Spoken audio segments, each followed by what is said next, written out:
Hello दोस्त, JCB load mini dumper. JCB ने mini dumper load कर रहा है, वो खोद रहा है।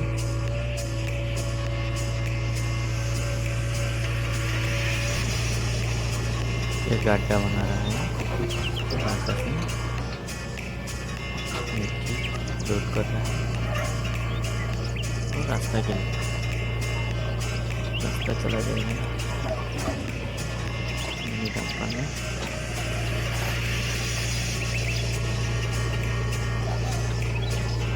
लोड कर रहा है डंपर, बहुत सूखा हुआ माटी है। एक साथ दो जेसीबी दो डंपर लोडिंग कर रहा है। हेलो दोस्त, subscribe my YouTube channel. Dumper load dumper खड़ा है, खोद रहा है गड्ढा।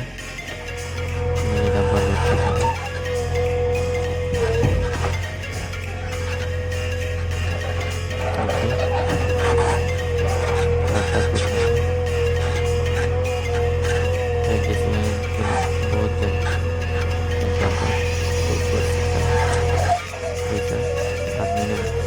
पूरा दिन भर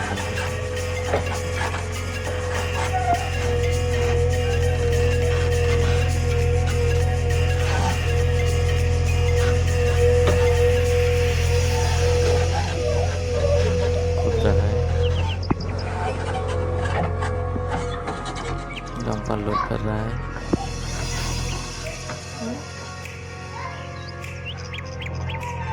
बहुत कम टाइम में लोड हो जाता है। Please subscribe my channel, like कर दीजिए। Thank you for watching.